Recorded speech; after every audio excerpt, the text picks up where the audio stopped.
Chill to the bone. What can Freddy be doing all this time? He's been gone nearly 20 minutes. Not so long, but he ought to have got us a cab like this.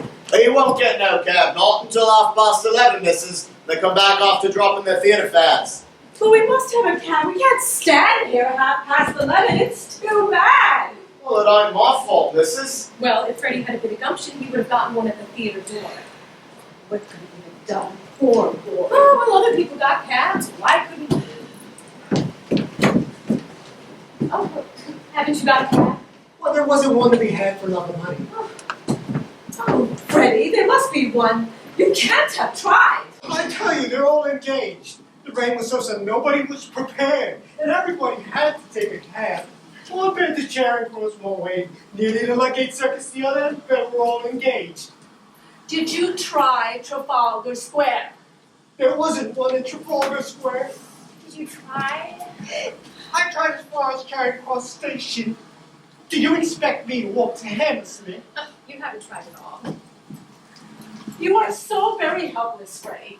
Go again and don't come back until you've found us a cab. Well, I shall simply get soaked for nothing. Oh, and what about us? Are we supposed to stay here in this raft with next to nothing on? Oh, selfish pig. Oh, very well. I'll go. Oh, look where you're going now, Freddy, dear. Oh, sorry. There's manners for you. 2 benches of toilets trod in the mud. Oh, how do you know that my son's name is Freddy? Oh, so he's your son, is he? Well, you've done your duty, bonds a mother should. He'd know better than to spoil a boggle float, run off without iron. Will you pine me for them? Oh, mother, do nothing of the sort. Oh, the idea. So long. Have you any pennies? No, I have nothing smaller than 6 pence. Oh, I can give you change for a tanner. Give it to me, Clara.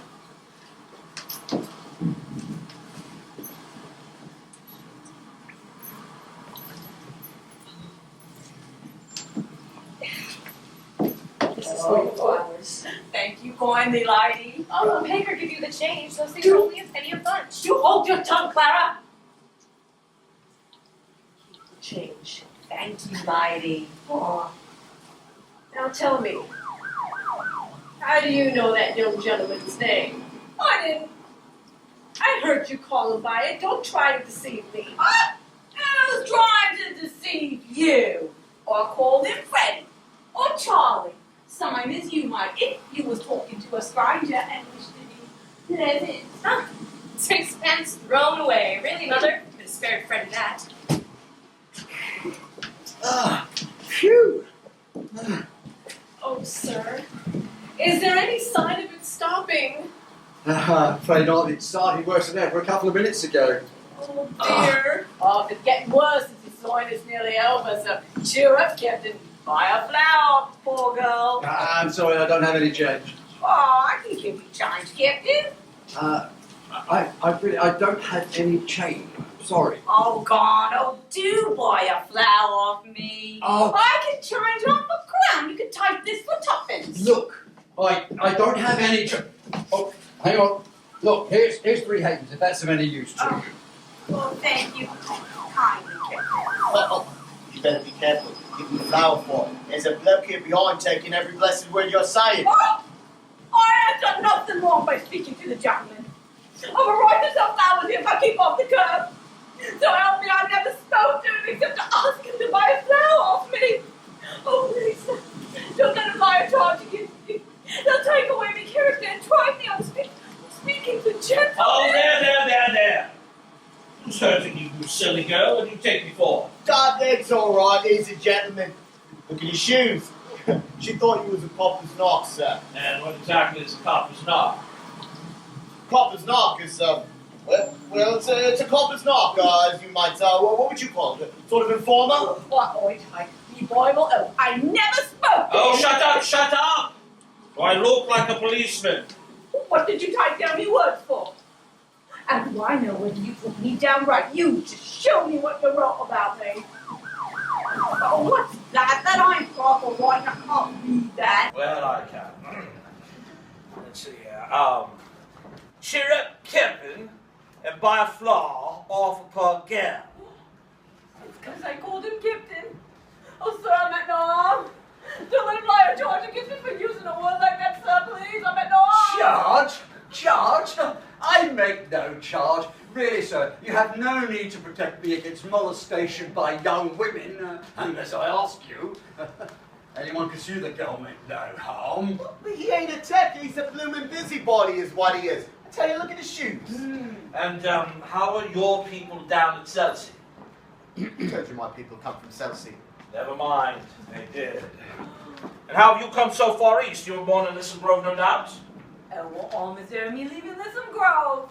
Won't fit for no pig to live in. I had to pay $4.60. Oh, please, live wherever you like. Just stop that detestable noise. Come. He can't touch you. You have perfect right to live where you please. I'm a good girl, I am. I ain't got no gold and medal with me. I ain't. Of course he ain't. Don't you stand it from him. Now, let's see here. What call have you to know about people would never offer to meddle with you? Where's your warrant? Let him say what he likes. I want no trouble with him. You take us for the dirt under your feet, don't you? Catch you taking liberties with a gentleman. Tell him where he come from if you want to go fortune telling. Very well. Cheltenham, Harrow, Cambridge, and India. Quite right.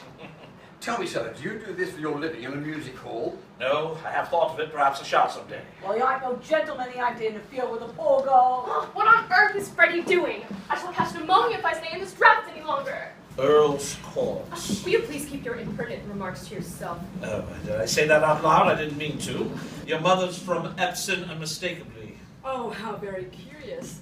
I was brought up in Large Lady Park near Epsom. What the devil of a name! Oh, excuse me.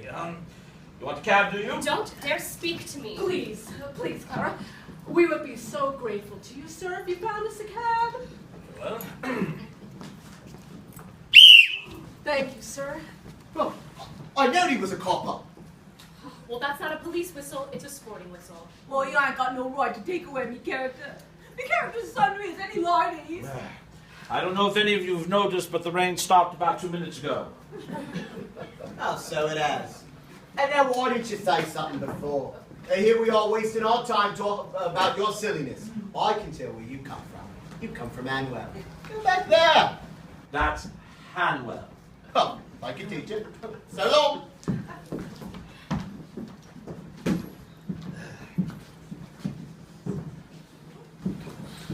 Finding people like that, how would he like it himself?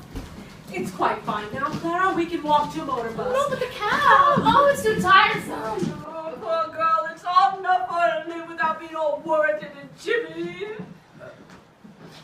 How do you do it, may I ask? Oh, simply phonetics, the science of speech. That's my profession, also my hobby. Happy as a man who can make his living by his hobby. Now, you can tell a Yorkshireman or an Irishman by his brogue. I can place any man in the world within 6 miles, within 2 miles inside of London, sometimes within 2 streets. Ought to be ashamed of himself, a manly cow. Now, you understand that this is an age of upstarts. It's quite a good living in this. Men start out in Kettishtown with £80 a year, wind up on Park Lane with 100,000. They want to drop to Kettishtown, but they give themselves away every time they open their mouths. Now, I can teach them. Why does he just mind his own business? Leave a poor girl. Please, please, stop that detestable noise, or else seek shelter at some other place of worship. I've a right to be a fun like Simon's you. Any woman who makes such depressing and disgusting noises has no right to be anywhere, no right to live. Now remember, my dear, that you are a human being. with the soul and the divine gift of articulate speech, and that your native tongue is the tongue of Shakespeare and Milton and the Bible. So don't just sit there crooning like a bilious pigeon. Oh, heavens, what a sound. Oh! You see this creature here with a curbstone English that'll keep her in the gut until the end of her days. Well, in 6 months I could pass her off as anything. I could pass her off as a duchess at an ambassador's garden party. Why? I could even get her a job as a lady's maid or a shop assistant, which requires better English. Now, that's the kind of work I do for commercial millionaires, and all the profits of it, I do genuine scientific study in the field of phonetics and a little as a poet on Miltonic lines. I'm a student of Indian dialects myself, Yep. and I... Are you? Do you know Colonel Pickering, author of the spoken Sanskrit? But, I am Colonel Pickering, but who are you? Henry Higgins, author of Higginson's Universal Alphabet. I came from India to meet you. I was going to India to meet you. Where do you live? 27A Wimpole Street. Come and see me tomorrow. I'm at the Colton. Come with me now and let's have a jaw over some supper. Right you are. Buy a flower, can't gentlemen, I'm sure for me lodging. I have no change, I'm sorry. Liar, you said that you could change half the crowd. You ought to be stuck with nails, you are. Yeah.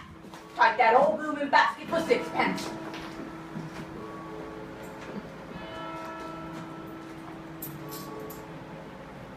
A reminder.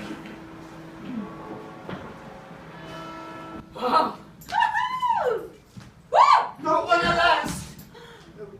Hello. Where are the two ladies that were here? Ah, they walked to that motor bus when the rhyme store. And left me with a cab on my hands? The damnation! Woo, never you mind, Charlie. I'm going home in a taxi. I fancy I know what you can make. Oh, well, I'm dashed.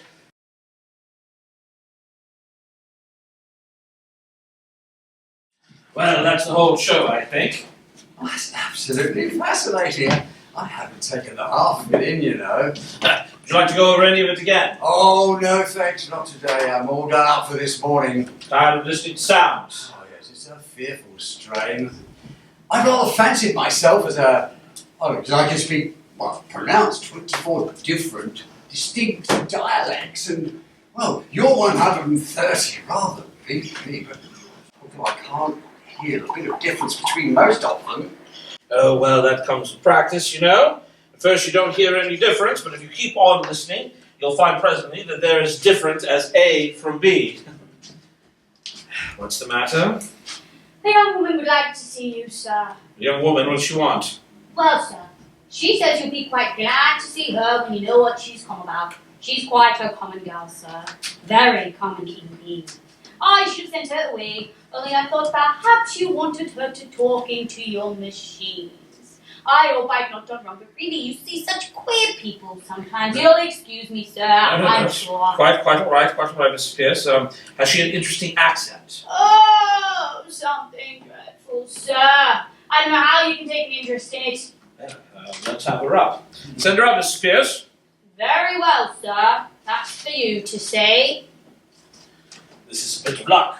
I'll show you how I make records. I'll set us talking, and first I'll take you down in Belle's visible speech, and then in the broad Romic, and then we'll get her on the phonograph so that you can turn her on any time you like with a written transcript before you. This is the young woman, sir. Oh, this is the young girl who jotted down last night. I have all the records of the Listen Grove lingo I want. I won't waste another cylinder on it. Be off with you. We don't want you. Oh, don't you be so saucy. You ain't heard what I come for yet. Did you tell her I come in a taxi? Nonsense, girl. What do you think a gentleman like Mr. Higgins cares what you came in? Woo-hoo, we are proud. Well, he ain't above giving lessons, not him. I heard him say so. Well, I ain't asked for no compliment. And if my money ain't good enough, I can go elsewhere. Good enough for what? Good enough for you. Now you know, don't you?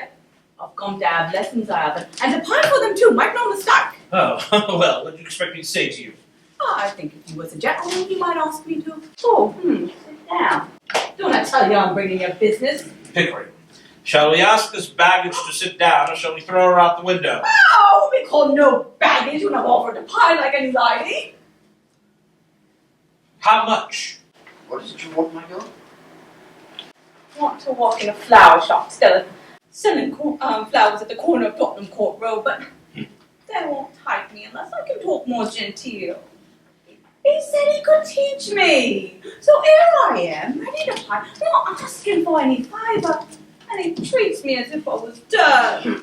How can you be such a foolish, ignorant girl as to think you can afford to pay Mr. Higgins? Well, why not?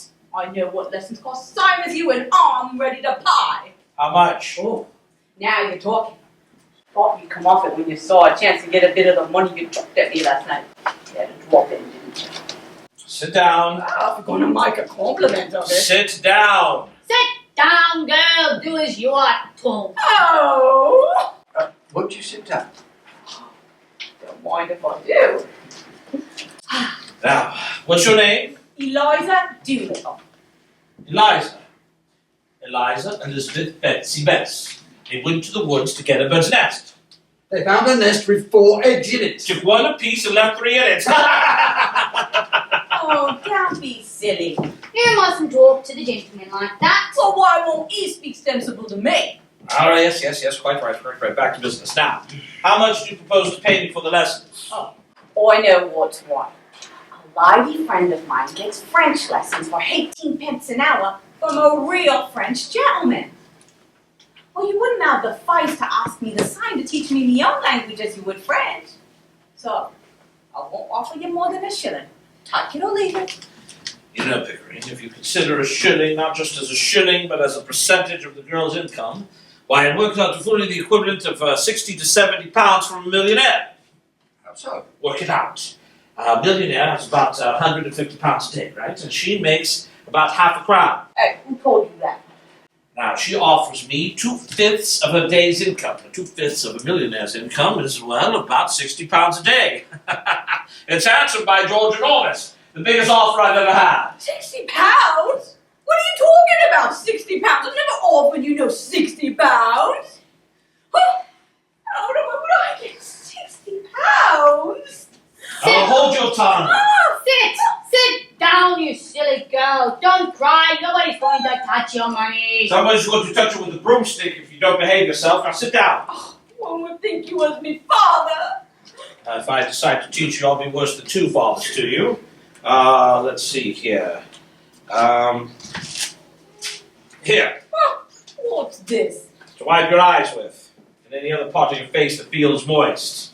Try to remember, that is your handkerchief, and that is your sleeve. Try not to confuse the one with the other if you want to become a lady in a shop. Oh. It's no use talking to her like that, sir. She doesn't understand you. And besides, you're quite wrong. She doesn't do it like that at all. Ah! You give me that handkerchief and give it to me, not you. He did. I think it must be regarded as hers now, Mrs. Pearce.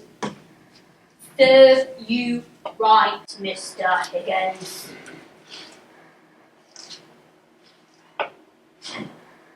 There she is.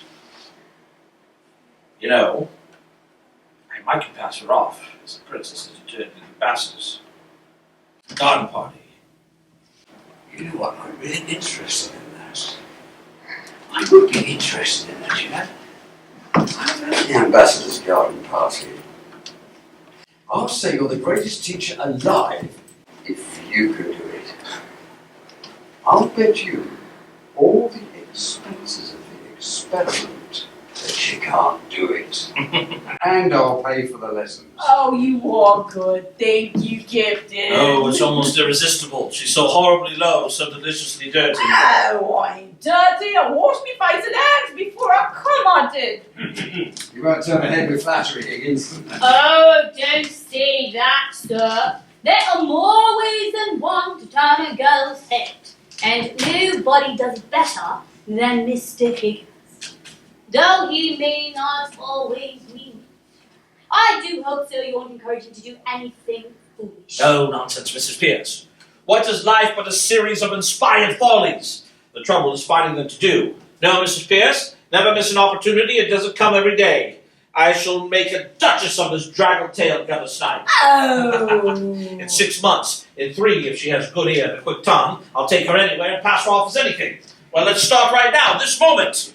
Take her away and clean her, Mrs. Pearce. Monkey brand if it won't come off any other way. Is there a good fire in the kitchen? Yes, but... Yes, take off all her clothes and burn them.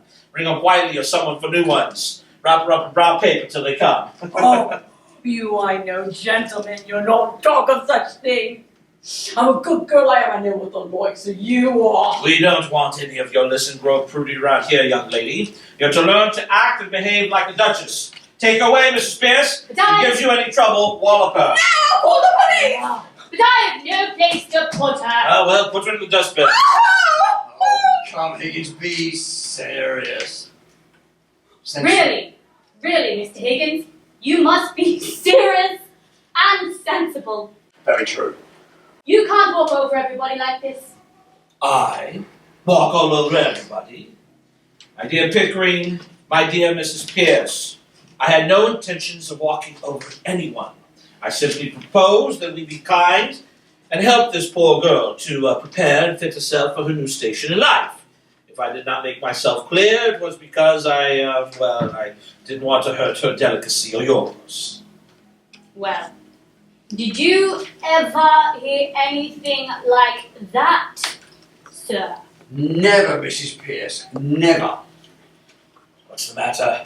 Well, the matter is, you can't just take a girl up like that as if you're picking up a pebble on the beach. Indeed, why not? Why not? But you know nothing about her. She may be married. Go on. You see, as the girl so properly says, gone. Don't you know, Mrs. Pearce, that a girl of her class looks like a worn-out drudge of 50 a year after she's been married? Oh, no, Oh, Eliza. The streets will be strewn with the bodies of men shooting themselves for your sake before I've done with you. Nonsense, sir. You mustn't talk like that to her. Yeah. I'm going to mind. He's off his jump, Higgins. I don't want no balmy teaching me. Oh, indeed, bad, am I? Very well. No need ordering the clothes for her, Mrs. Pearce. Throw her out. No, you know not to touch me. You stay now or comes a being saucy. I don't want nothing. This way, please. I would have taken no new clothes. I could buy me no clothes. You are a wicked and ungrateful creature. This is my return for offering to take you out of the gutter and dress you impeccably and make a lady of you? Stop, Mr. Higgins. I won't allow it. It is you that is wicked. Go home to your parents, girl. Tell them to take better care of you. I ain't got no parents. They told me I was big enough to earn me a living. They turned me out. Where's your mother? I ain't got no mother. Oh, they turned me out as me sick stepmother. But I'm a good girl, I am. I've done well enough for them. No. Now what on earth are we quarreling about? The girl doesn't have anyone. There's no use to anybody but me. Now you can adopt her if you like, Mrs. Pearce. I'm sure that a daughter would be a great amusement to you. Now, let's have no more discussion of this. Take her away, get her cleaned up. But what is to become of her? Is she to be paid anything?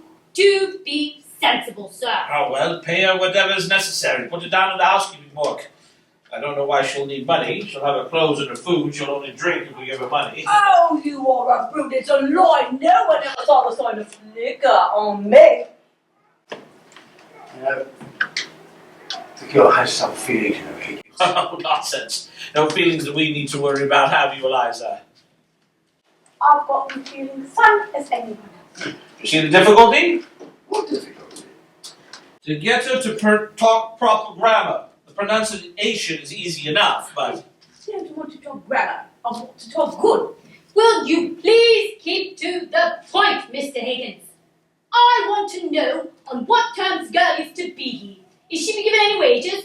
And what's to come of her when you're done with your teaching? You must think of the future.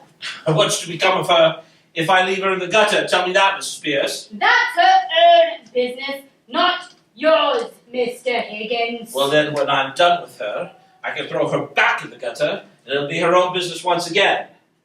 So that's all right. Oh, you are a brute. You ain't got no feeling on you. You don't care about nobody but yourself, and I have had enough of this. I am going. Oh, Have some chocolate, Eliza. how do I know what's in there?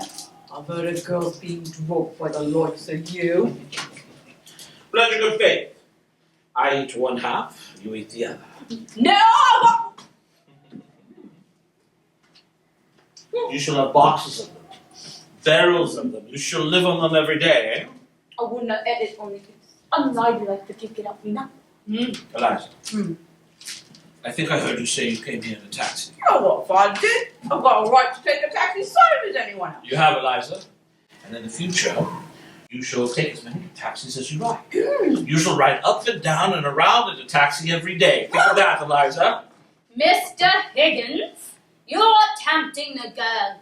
It's not right. She should think of the future. Nonsense. The only time to think of the future is when you have no future left to think of. No, Eliza, do as this lady does. Think of everyone else's future, but never your own. For now, think only of chocolates and taxis, and gold and diamonds. No. I don't want no gold. I don't want no diamonds.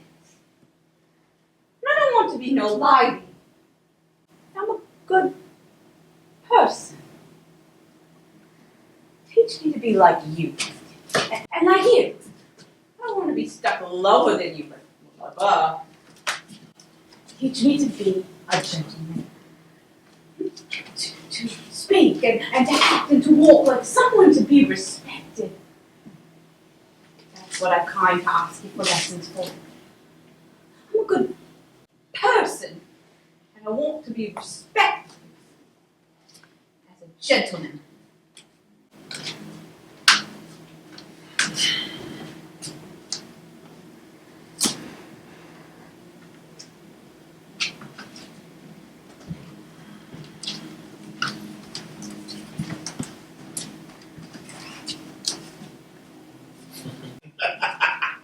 And so you shall, Eliza, under the care of Mrs. Pearce. Excuse me, Higgins, I really must interfere. Mrs. Pearce is quite right. If this girl is going to put herself in your care for 6 months for an experiment of this nature, she must understand thoroughly what she is doing. Nonsense. She doesn't understand anything. Besides, do any of us understand what we're doing? And if we did, would we ever do it? Oh, very clever, Higgins, but not sound sense. Miss Doolittle. Oh. You see, as the girl so properly puts it, oh! No, Pickering, no use explaining. As a military man, I would have expected you to understand that. No, give her orders, that's what she wants. Eliza, you are to stay here for the next 6 months, learning how to act and speak impeccably. Now, if you're good and you do what you're told, you'll get to sleep in a proper bedroom and have lots of chocolates to eat and lots of money to take rides in taxis. But if you're naughty and idle, you shall sleep in the back kitchen amongst the black beetles and be walloped with broomstick by Mrs. Pearce. Now, in 6 months, you're to go to Buckingham Palace in a carriage, impeccably dressed. But if the king finds out that you are not a gentleman, you shall be taken to the Tower of London, where your head will be cut off as an example to other presumptuous flower girls. But if you're not found out, you shall have a present of 7 and 6 to start out life as whoever you like. Now, if you refuse this offer, you are the most ungrateful, wicked thing, and the angels will weep for you. Are you satisfied, Pickering? Can I put it more plainly or fairly than that, Mrs. Pearce? I think you'd better let me speak to the girl properly in private. I don't know that I can take charge of her or consent to this arrangement at all. I know you don't mean her any harm, Higgins. But when you get what you call interested in people's accents, you never think or care what may happen to them or you. Come with me, Eliza. Yeah, you're a great bully, you are. I don't want to be here. I won't start. If I knew what I was letting myself in for, I wouldn't have come here. I don't want to be here. Don't talk to the gentleman like that. What I say is right. You don't understand them. I never offered a word to him. I don't owe nothing. I don't care.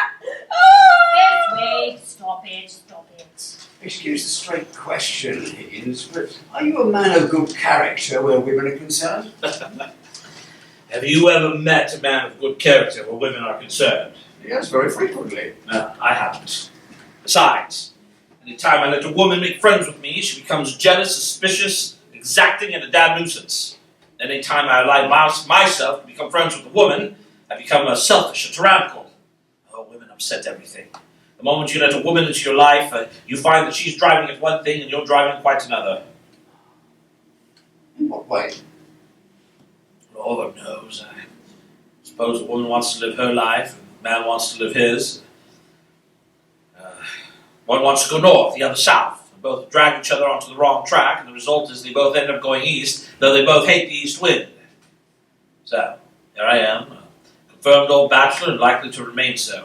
Oh, come, Higgins, you know what I mean. If I'm to be in this, I shall be responsible for that girl. I shall definitely feel responsible for that girl. And it must be thoroughly understood that's what she is doing. If I Well, I promise not to take any advantage of do her. not take advantage, that's exactly it. I appreciate that. I understand where you're coming from, but you need to understand me. That she will become my pupil. And teaching would be impossible unless pupils were sacred. Now, I have taught scores of American millionaires how to speak proper English. Some of the most beautiful women in the world, I assure you. But I'm seasoned. They might as well have been a block of wood. Why, I might as well have been a block of wood. Oh, yes, Mrs. Pearce. Is it quite all right? I just wish to bother you with a word, if I may, Mr. Higgins. Yes, of course, come in. Oh, please give that to me. I'd like to keep it as curiosity. Handle it carefully, sir. I'd better put it in the oven for a while. Oh, yes, quite right. There you go. What is it you want to say to me? Am I in the way? No, not at all, sir. Mr. Higgins, will you please be very particular what you say before the girl? Yes, of course. I'm always particular about what I say. Why do you say this to me? No, sir. You're not at all particular when you've mislaid anything or when you get a little impatient. Now, it doesn't matter before me. I'm used to it. But you must not swear before the girl. Swear? Well, I never swear. I detest the habit. What the devil are you talking about? That's what I'm talking about, Mr. Higgins. You swear a great deal too much. Now, I don't mind your damning and blasting and what the devil and who the devil and where the Really, devil. Mrs. Pearce, such language from your lips. But there is one word I must ask you not to use. The young girl just used it herself because the bath water was too hot. It starts with the same letter as bath. She knows no better. She learnt it at her mother's knee, but she must not hear it from your lips. Well, Mrs. Pearce, I can't charge myself with ever having said it, except, of course, in moments of extreme and justifiable excitement. Only this morning, sir, you applied it to your boots, to the butter, and to the brown bread. Oh, mere alliteration. Natural, of course, to a poet. Whatever you choose to call it, sir.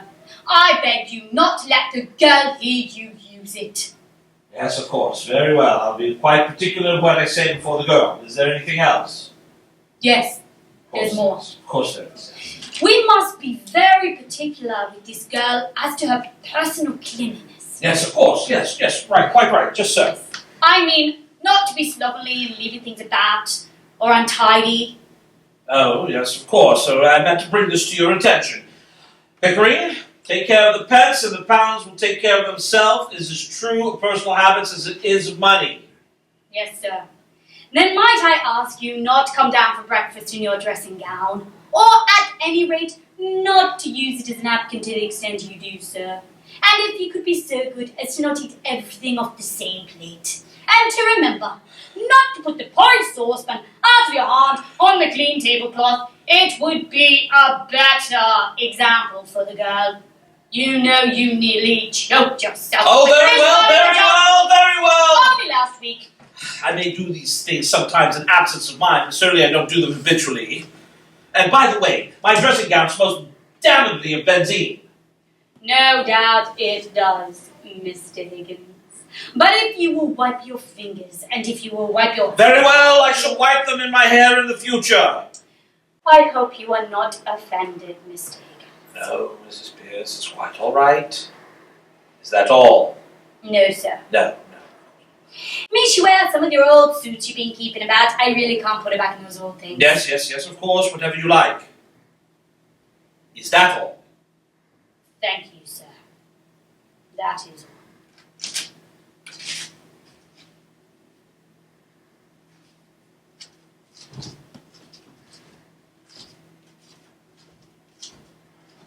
I tell you, Pickering, that woman has the most extraordinary ideas about me. Here I am, a shy, diffident sort of man. I never really felt grown up or tremendous like other chaps, and yet she is firmly persuaded that I'm an arbitrary, bossing, overbearing kind of a person. I can't account for it. If you please, sir. The trouble is beginning already. There is a dustman downstairs. Alfred Doolittle wants to speak to you. He says you have his daughter. The dustman? Oh, Well, send the blackguard up. hey, you may not be a blackguard. Very well, sir. Of course he's a blackguard. Whether he is or not, I fear we have some trouble with him. Oh, I think not. If there's to be any trouble, it is he who shall have it with me, not I with him. Besides, we might get something interesting out of him. What, about to go? No, I mean his dialect. Oh. Doolittle, sir. Professor Higgins. Here. Good morning, sit down. Morning, Governor. Come on a very serious matter. Governor. Brought up in Hounslow, Mother Welsh, I should think. What is it you want, Doolittle? Well, my daughter, that's what I want to see. Of course you do. You're her father, aren't you? You don't suppose I want to, do you? Well, she's upstairs. Take her away. What? Take her away. You don't think I'm going to keep her for you, do you? Now, see here, Governor. Let's be reasonable. You can't take advantage of a man like this. You got my daughter. She belongs to me. What's in it for me? Your daughter had the audacity to come here this morning and ask me to teach her how to speak properly so that she can live her life as a gentleman instead of a lowly flower girl. Now, Colonel Pickering and my maid have been here the whole time. How dare you come here and try to blackmail me? You sent your daughter here on purpose. No, Governor. Well, how did you know she was here then? Well, don't put a man up like that, Governor. Alfred, did you put her up to this? No, Governor. I swear. On the Bible, I ain't seen her for 2 months past. Well then, how did you know she was here then? Well, if you give me a minute, I'll tell you. I'm willing to tell you. I'm wanting to tell you. I'm waiting to tell you. Pickering, this chap here has a certain gift for rhetoric.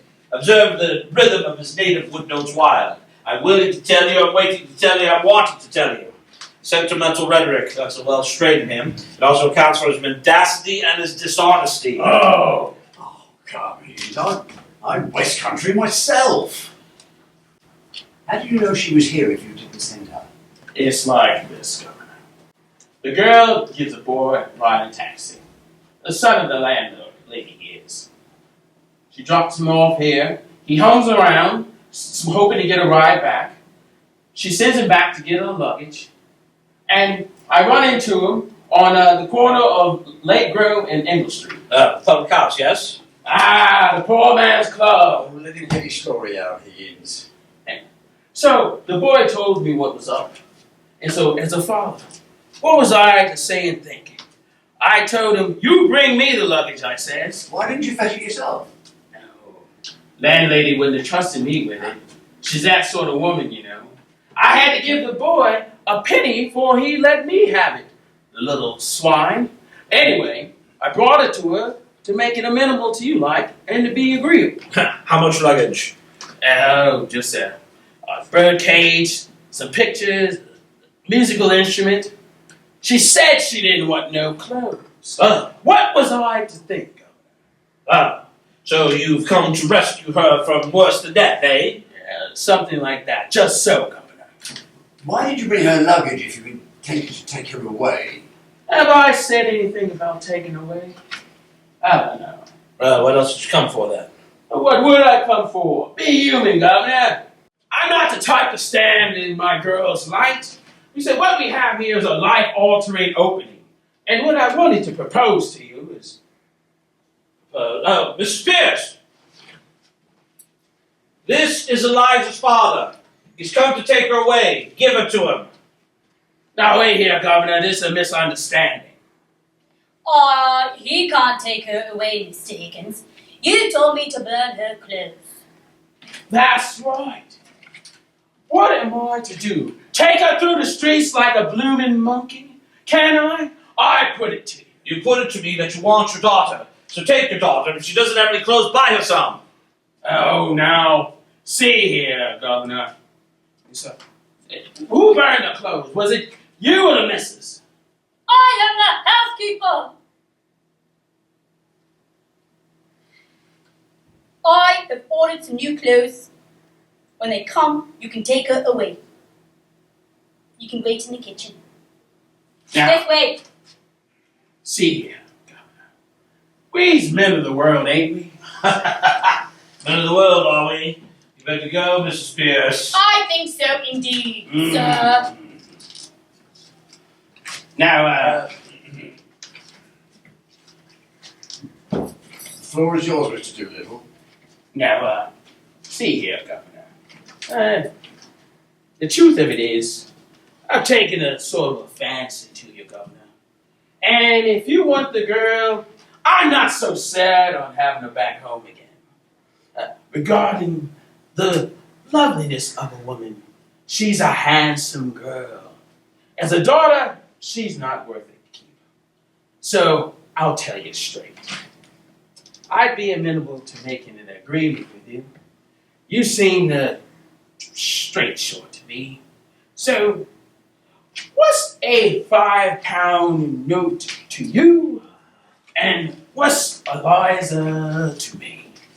I think you should understand, Doolittle, that Mr. Higgins' intentions are entirely honourable. Of course they are. If I thought they wasn't, I'd ask 50. You mean to say, you callous rascal, that you would sell your daughter for £50? Oh, not necessarily, Governor. But for a gentleman like yourself, I'd be willing to oblige you, I assure you. Have you no morals, man? Oh, can't afford them, sir.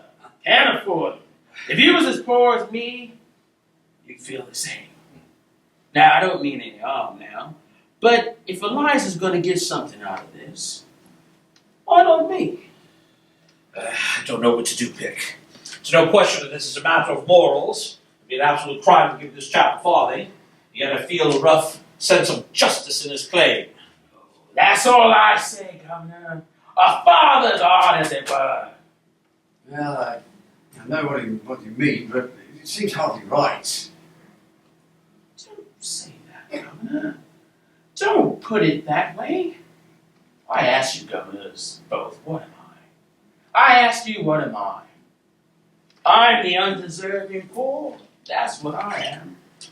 And you know what that means for a man? It means constantly being up against middle-class morality. It means if there's ever anything good cooking and I want some of it, it's the same story. You can't have it because you're undeserving. Now, I'm the undeserving type, but I don't deserve any less than the most deserving widow that's ever got money from 6 charities from the same week for the same dead husband. Now, I don't deserve any less than a deserving man. I deserve more. I eat more hearty than him, and I drink a lot more. I want cheerfulness and song in the band when I feel low. I'm a thinking man, so I want amusement. You know what middle class morality is? Just another way to keep me from getting nothing. Now, I'll put it to you, gentlemen. I'm talking to you straight. What would you do to keep a man from getting a fair price for his daughter that he brought up and fed and clothed until she was grown up big enough to be interesting to you two gentlemen? I tell you, is it unreasonable? £5. I put it to you, and I leave it to you. I tell you, Pickering, again, if I was to take this man in hand for 3 months, he could choose between a popular pulpit in Wales and a seat in the cabinet. What do you say to that, Doolittle? Oh, not for me, Governor. I've heard all the prime ministers and preachers. I'm a thinking man, so I'm game for the politics and the religion and social reform. They're the same as all the other amusements. But it's a dog's life anyway. Undeserving is the line for me. Yes, taking another station in society, that's the only thing in it for me that has ginger on it. Well, I suppose we must give him a £5. I'm afraid he'll make bad use of it. No, don't say that, Governor. Don't you believe that for a second. I'll make good use of it. I won't spare it. I won't save it. I won't live idle on it. There won't be a penny left on Monday. I'll go to work as if I never had it. I won't pauperize me for a moment. Just enough for me and the missus to have a good spree, bringing pleasure to ourselves and employment to others. And the satisfaction of you knowing that it wasn't wasted, you couldn't spend it back. This is irresistible. Let's give him 10. No, Governor. No, £10 is a lot of money. My missus wouldn't have it. Oh, yes. It makes you prudent-like. Then there goes your happiness. All I ask, Governor, is not a penny more or a penny less. Oh, Pickering, if we listen to this man one moment longer, we shall have no convictions left. £5, I think you said? Yes, Governor. You sure you won't take 10? Not this time, Governor. Another time. Here you are. Morning, Governor. Thank you. Beg pardon, sir. Come on, don't you recognize your own daughter? Don't be so much. No! What's this, that? Don't I look silly? Silly? Now, Mr. Higgins, don't say anything to make Eliza ashamed. Oh, yes, quite. Oh, I never thought she'd clean up quite so good. She's a credit to me, ain't she? I tell you, it's easy to keep clean here. There's hot and cold water on tap running just as much as you like. Woolly towels to wrap yourself in. A towel also hot. It burns your fingers. Soft brushes to scrub yourself with. And a bowl of soap smelling like primroses. Now I know why everyone's so clean. Washing's a treat for you. Should have seen what I like it's for me. Well, I'm glad to see that the bathroom met with your approval. It didn't. Not all of it. And I don't care who hears me say it. Mrs. Pearce knows. What was wrong, Mrs. Pearce? Nothing, sir. It doesn't matter. I was awful. I didn't know which way to look. I had a mind to break it. But I hung a towel over it. I did. Over what? Over the looking glass, sir. Doolittle, you have brought your daughter up too strictly. No, it had nothing to do with me, Governor. I barely raised the roll at all. Just a strap now and then. Don't put it on me, Governor. She just ain't accustomed to it. She'll get used to it. She'll soon go along with your free and easy ways. I'm a good person. I am. I won't pick up no free and easy way. Eliza, if you say that you're a good person one more time, I want to make sure your father takes you home. No, Ed. You don't have me, father. All he come here for is to take you for some money to get drunk on. That's right. What am I supposed to do? Put it in the collection plate at church? Don't you give me none of your lip. And don't let me hear about you giving this gentleman here any of your lip either. And if I hear about it, you'll be seeing me. Oh, Doolittle, Do you have any other advice for your daughter, your blessing perhaps? Oh, no, Governor. I'm not the sort of mug that put my kids up all against my knowledge. I got a hard enough time keeping them in as it is. Now, you want to improve Eliza's mind? You take the strap to her yourself. Good morning, gentlemen. Stop! You will come and see her on a regular basis, won't you, Doolittle? It is your duty, after all. Now, my brother's a clergyman, and he can help you in your talks. Certainly I will, Governor. Just not this week. I've got a job at a distance. But after that, you can depend on me. Afternoon, gentlemen. Afternoon, ma'am. Don't you believe the old lawyer? You'll see him again in a hurry. I don't want to, Eliza, do you? No, not me. I don't care if I never see him again. Ugh, he's a disgrace to me as collecting dust instead of working out his stride. What is his trade, Elijah? Talking money out of people's pockets into his own. Hi, aren't you going to call me Miss Doolittle no more? Oh, I beg your pardon, Miss... Master Doolittle. It was a slip of the tongue. Oh, I don't mind it. It just sounded so genteel. Oh, I would just like to take a taxi to the corner of Tottenham Court Road, get out and tell it to wait for me. Just to put the girls in their place a bit. I shouldn't talk to them, you know. Why don't you wait until we've got you something a little more fashionable? Yes, besides, it wouldn't be nice to cut your old friends now that you've risen in the world. That's what we call snobbery. Oh, you wouldn't call the likes of them your friends, I sure will. They had enough out of me with their ridicule when they are the Johnson. Now, I mean to get a bit of me own back. But if I'm to have fashionable clothes, oh, why, I should like to have some. Oh, Mrs. Pearce says you're going to get me some to wear at bed at night, different from what I wear in the daytime. Seems like a waste of money when you get something really nice to show. Besides, never could stand to change into cold things on a winter's night. Now, guys, the new clothes come here to try on. Don't rush it about like that. Pickering, we've taken on a stiff job. Higgins? We have.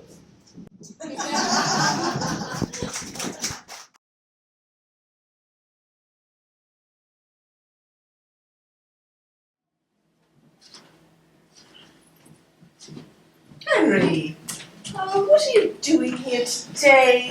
It is my at-home day. You promised not to come. Oh, bother. Go home at once.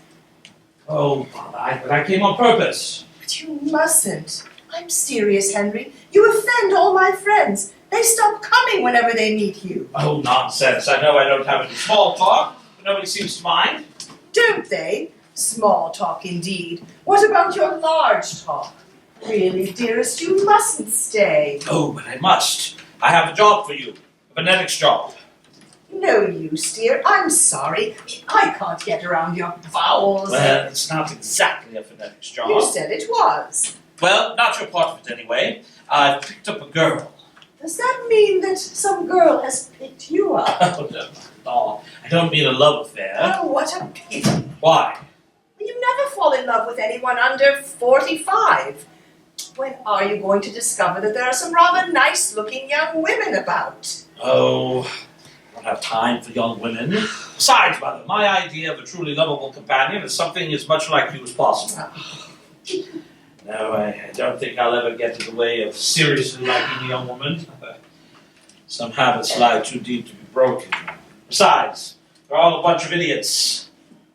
You know what you would do if you really loved me, Henry? Oh, bother what? Marry, I suppose? No. Stop fidgeting and take your hands out of your pockets. Yes, that's a good boy.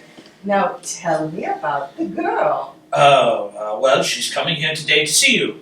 I don't remember asking her. You didn't ask her, I asked her. If you'd known her, you wouldn't have asked her. Indeed, why? Well, now, it's like this. She's as common as a flower girl. I picked her up off the curbstone. And invited her to my at home? Oh, it'll be all right. I've given her strict instructions about her behavior. She's to stick to 2 subjects, the weather and everybody's health. A fine day, how do you do, you know, and not to go on things in general. This will be safe. Safe? To talk about our health? About our insides? Perhaps about our outsides? Would you be so silly, Henry? Oh, mother, it'll be all right. Don't you fuss. Besides, Pickering's in it with me. Oh, dear. We have a sort of bet that I'll be able to pass her off as a duke at an ambassador's garden party in 6 months. Now, I've been at it for months with her. She's catching on like a house on fire. She's been easier to teach than my middle-class pupils because she speaks English almost like you talk French. Oh, well, that's satisfactory at all events. Oh, well, it is and it isn't. What does that mean? Well, one has to consider not just what a girl pronounces or how she pronounces, but what she pronounces. And that's where I'm having trouble.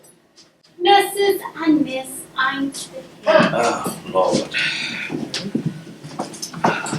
How do you do? How do you do? My son, Henry. Your celebrated son. I am so long to meet you, Professor Higgins. Delighted? How do you do?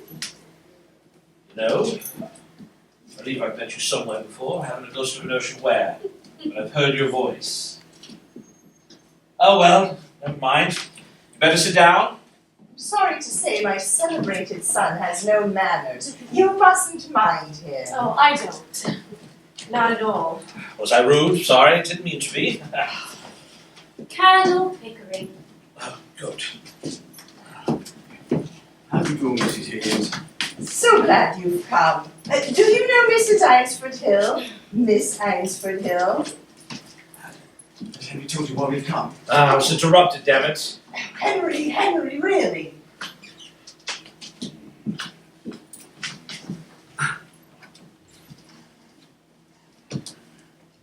Don't be concerned. You're welcome to stay. We'd like Are we in the way? Cause. Yes, by George. We need 2 or 3 people, and you 2 will do as well as anybody.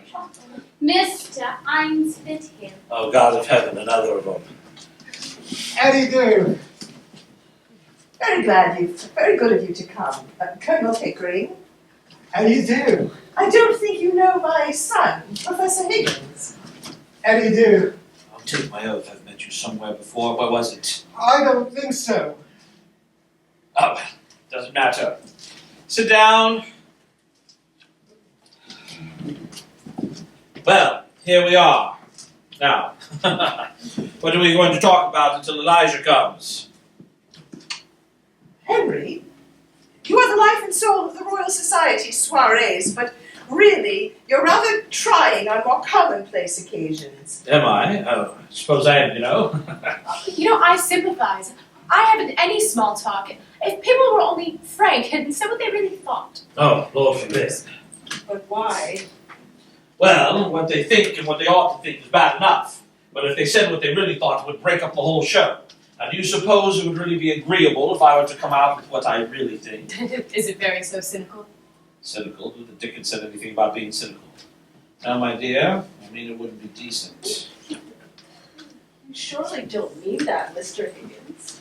We're all savages, more or less.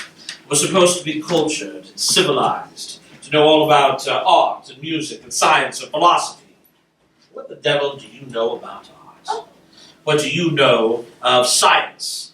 What the devil do you think he knows of science or music or anything else for that matter? What do you imagine I know of philosophy? Or of manners, Henry. Master Doolittle. Oh, here he is. How do you do, Mrs. Higgins? Professor Higgins told me I might come. Quite right. I'm very glad indeed to see you. Master Doolittle. Colonel Pickering, is it not? I feel sure we have met before, Master Doolittle. I remember your eyes. How do you do? My daughter Clara. Oh, how do you do? How do you do? I've certainly had the pleasures. My son Freddy. How do you do? It all comes back to me now, by George. Come and gone! What a damn thing! Henry, please. Sorry? Don't touch my flowers. You'll break them.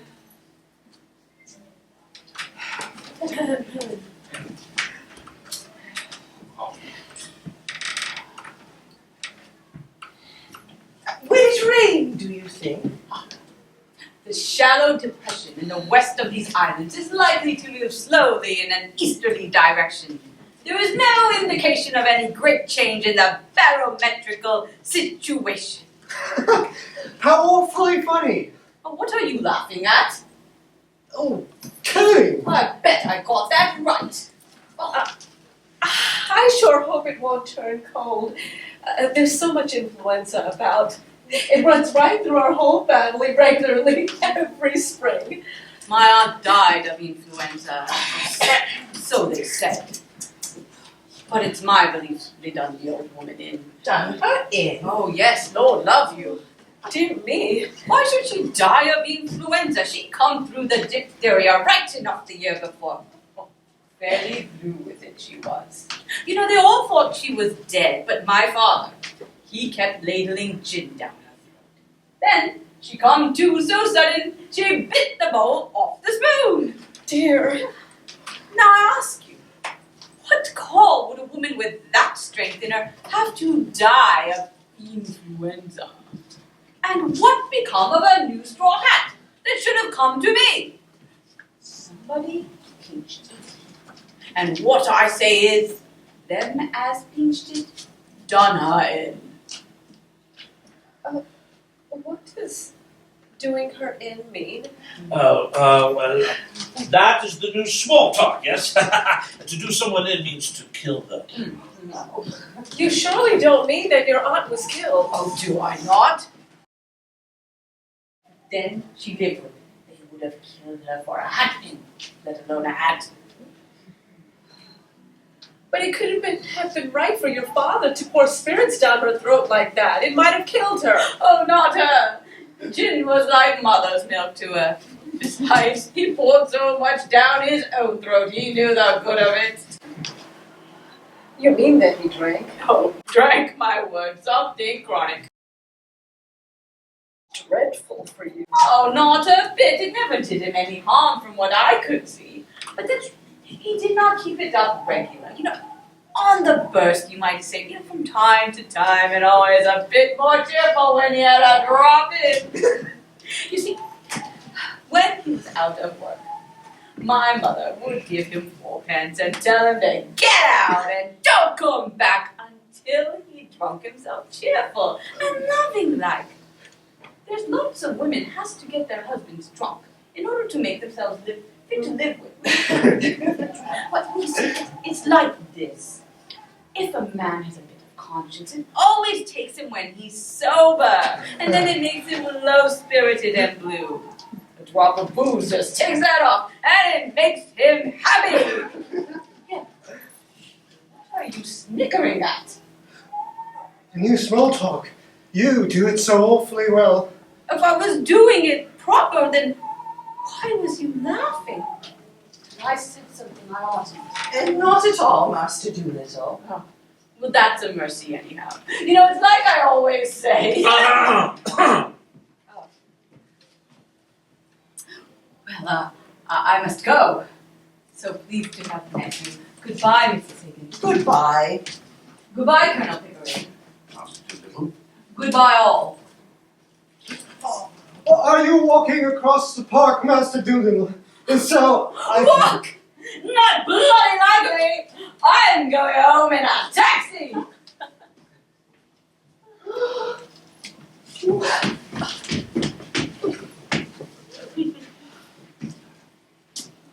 I sure can't get used to the new ways. Oh, it's all right, Mama. Quite right. People will think we never go anywhere. Cini, what if you're always so old-fashioned? I dare say that I'm very old-fashioned. But I do hope that you won't begin using that expression, Clara. I have gotten accustomed to you talking about men as runners and calling everything filthy and beastly. But I do think it horrible and unladylike. This last is really too much. Don't you think, Colonel Pickering? Oh, it's no good asking me. I've been away in India for several years. Manners have changed so much. Sometimes I don't know if I'm at a respectable dinner table or in a ship's forecastle.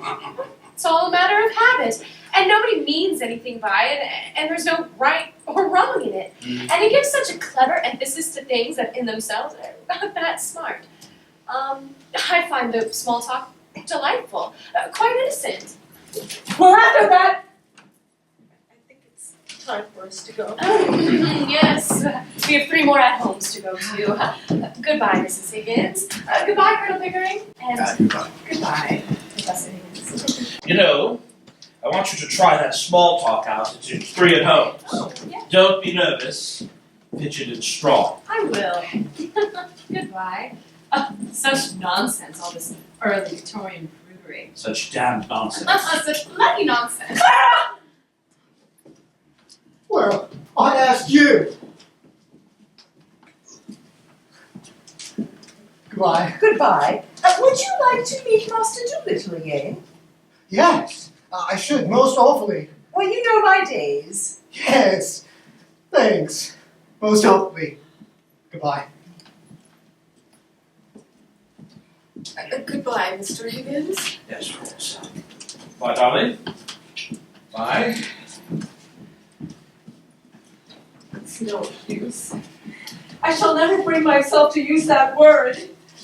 Don't, it's not compulsory. You'll get well without it. But only Clara is so down on me if I'm not positively reeking with the latest slang. Goodbye. Goodbye. Oh, you mustn't mind, Clara. We're so poor, and she gets to go to such few parties, poor child. She doesn't quite know. But the boy is quite nice. Don't you think so? He's quite nice, yes. Thank you, dear. It's me delighted to see you. Goodbye. Goodbye. Well, Mother, is Elijah presentable? You silly boy. Of course he's not presentable. It's a triumph of your art and of his tailors. But if you suppose for a moment he doesn't give himself away in every sentence he utters, you must be perfectly cracked about him. But surely something can be done. I mean, something to eliminate the sanguinary element of his conversation. Not as long as he is in Henry's hands. You don't need to say that my language is improper. No, dearest, it would be quite proper, say, on a canal barge. But it would not be proper for him Well, at a garden party. I must say, Oh, come, Higgins. You must come to get to know yourself. I haven't heard such facts as yours since we reviewed the volunteers in Hyde Park 20 years ago. well, if you say so, I don't suppose I always talk like a bishop. Colonel Pickering, can you tell me, what's the exact state of things in Liverpool Street? Well, I've come here to live with Henry and we work together on my Indian dialect and we find it Yes, more quite convenient. so. I know all about that. It's an excellent arrangement. But where does this boy live? He lives with us, of course. Where else would he live? But on what terms? Is he a servant? If not, what is he? I think I understand. Well, dash me if I do. I've had to work for months to get the boy to his present pitch. Besides, he's useful to me. He knows where my things are, he keeps track of all my appointments and so forth. How does your housekeeper get on with him? Oh, Mrs. Pearce, well, she's jolly glad to have so much taken off her hands. Well, before Elijah came, she had to find my things to keep track of my appointments and so forth. But she's got a silly bee in her bonnet about Elijah. She's always saying to me, "You don't think, sir," doesn't she, Pig? There, that's the formula. That's, you don't think, sir. That's the end of every conversation about Elijah. As if I ever stopped thinking about the boy and his confounded vowels and consonants. Not to mention looking at his mouth, his teeth, and his tongue. Not to mention his soul, which is the plainest of the last. You certainly are a pretty pair of babies playing with your live doll. Play. The most difficult job I've ever tackled, I'll have you know, Mother. You have no idea how frightfully interesting it is to take a human being and turn them into quite a different human being simply by creating new speech for them, while filling up the deepest gulf that separates class from class and soul from soul. We take Elijah very seriously, Mrs. Higgins, and every week, every day almost, something new. We keep a very close record of him. We have dozens of gramophone discs and photographs and all that. Yes, it's the most absorbing experiment I've ever tackled. Why, he regularly fills our lives up, doesn't he, Pick? We're always talking Elijah. Teaching Elijah. Dressing Elijah. What? Inventing new Elijahs. He's I catching can all assure like a you house on that fire. boy is Yes, absolute just like a genius. parrot. I have tried every sound known to man out of him. Continental dialect, African dialect, Oxford. Things took me years to get hold of. Shush! I beg your pardon.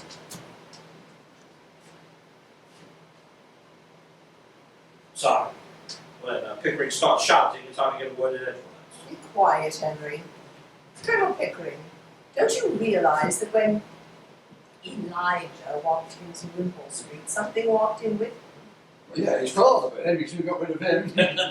No, you two infinitely stupid male creatures. I mean the problem of what is to be done with him afterwards. No. I don't see anything in that. He can go his own way with all the advantages I've given him. Advantages of that poor boy who was here just now. The manners and habits that disqualify a fine gentleman from making his own living without giving him a fine income. Is that what you mean? Oh, don't you worry about that, Mrs. Higgins. Besides, no use bothering about it now. The thing's done. The boy's had me enough. Goodbye, Mother. Goodbye. Let's take him to Earl's Court to the Shakespeare exhibit. That's a great idea. His remarks will be delicious. He'll mimic all the people when we get home. Ripping!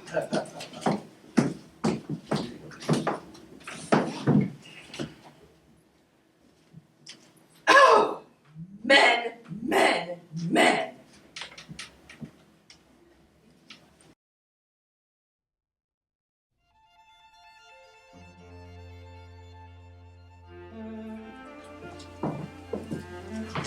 Maestro! Maestro!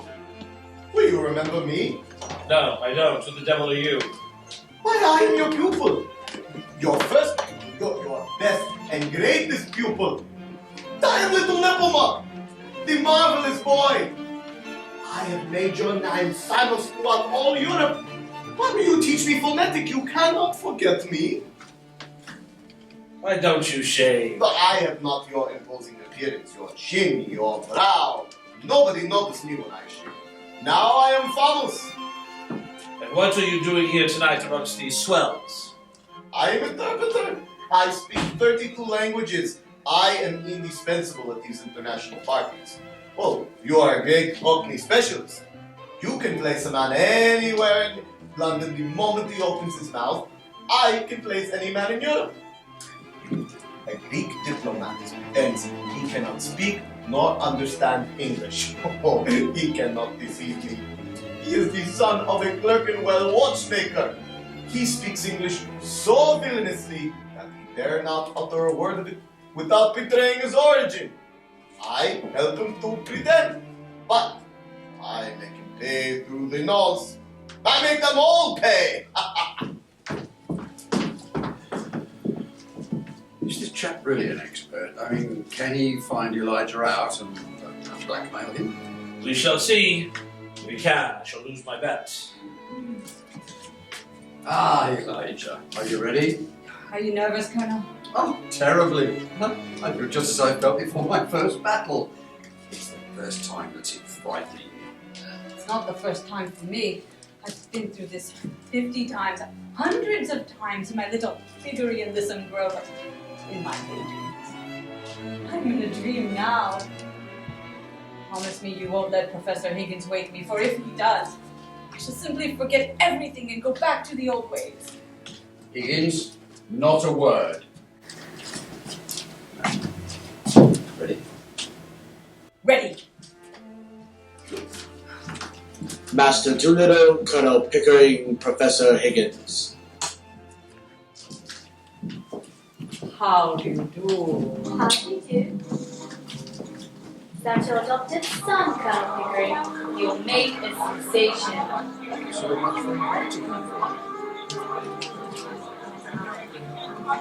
Find out all about him. Excellency.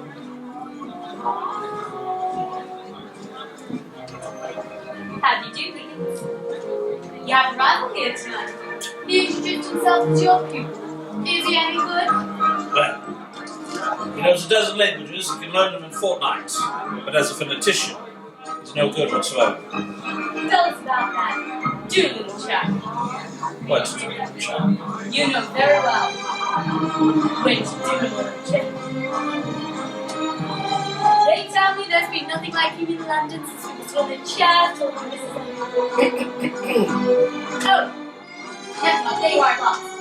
Did you find all about that Doolittle chap? I have found out all about him.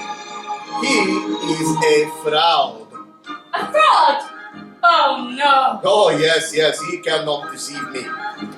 His name cannot be Doolittle. Why not? Because Doolittle is an English name, and he is not English. Oh, nonsense. He speaks English perfectly. Too perfectly. Oh, can you show me any Englishman who speaks English the way it should be spoken? Only foreigners who've been taught to speak it well. Certainly. He terrified me by the way he said, "How do you do?" I had some mistress who spoke like that, and I was mortally afraid of her. But if he isn't English, what is he? Hungarian. Hungarian. And of royal blood. I am Hungarian, my blood is royal. And did you speak to him in Hungarian? I did. He was very clever. He said, please speak to me in English. I do not understand French.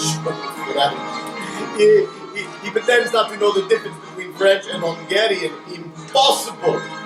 And us both. And the royal blood, how did you figure that out?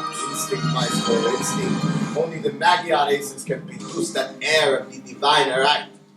Those resolute eyes. He is a prince. What do you say, Professor? I say an ordinary London boy, plucked from the gutters and taught how to speak by an expert. I place him from Listen Grove. Oh, maestro, you are mad on the subject of Cockney dialects. The London gutter is the whole world for you. And, what does Her Excellency say? Oh, of course I agree with Neppomuck. He must be a duke at least. Not necessarily legitimate, of course. Morganatic perhaps. But it's undoubtedly his class. Well, I stick to my opinion. You are incorrigible.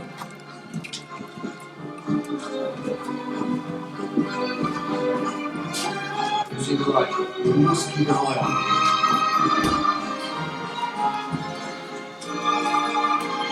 It's no use. I can't bear much more.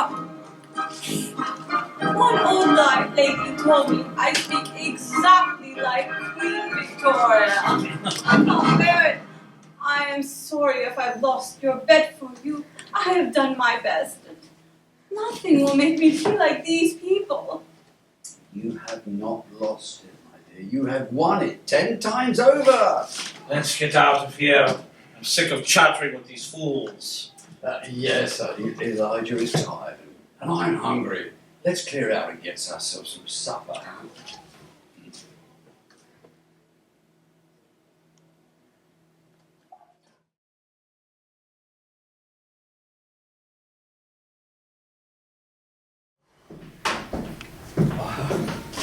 Oh, I say, Mrs. Pearce will row if you leave all these things lying all over the road. Oh, we'll just chuck them over the banister.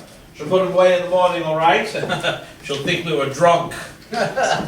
We are, slightly. Are there any letters? I haven't looked. Where the devil are my slippers?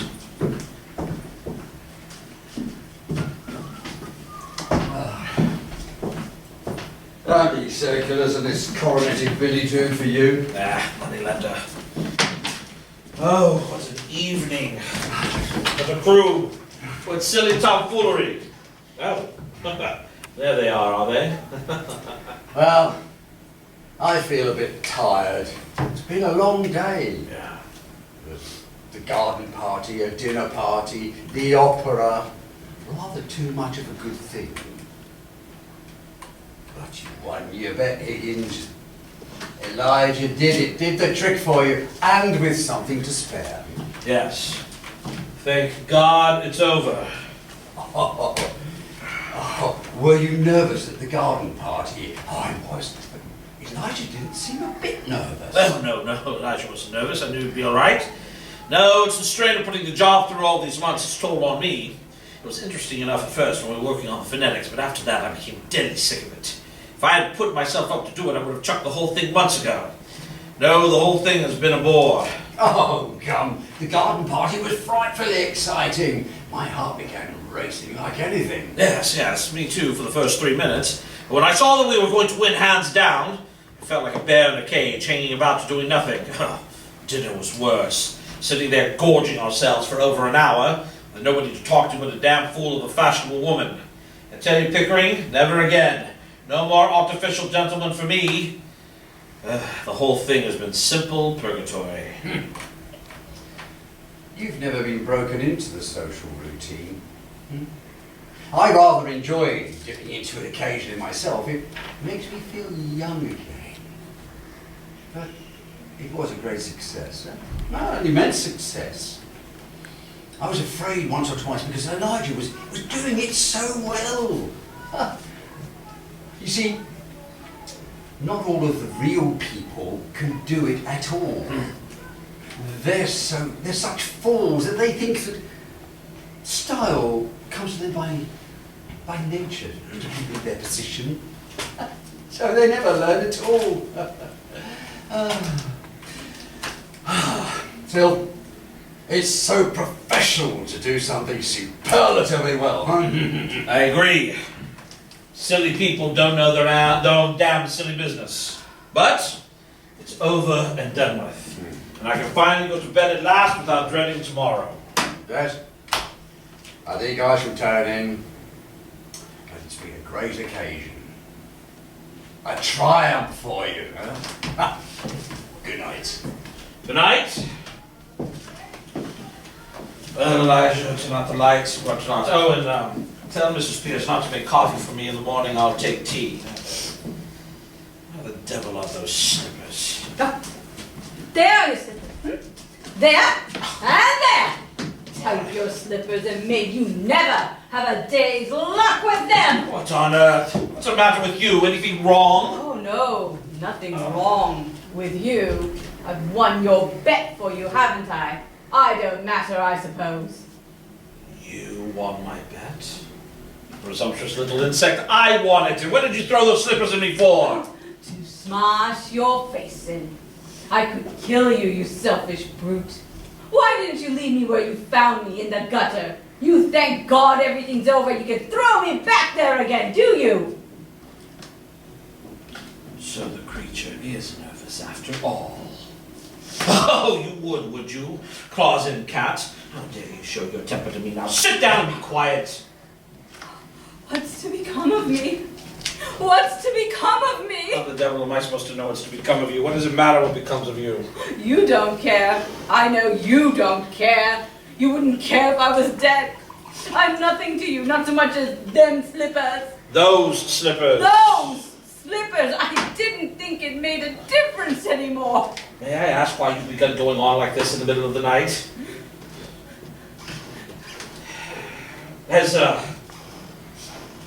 Has anybody treated you badly? Oh, no. Colonel Pickering?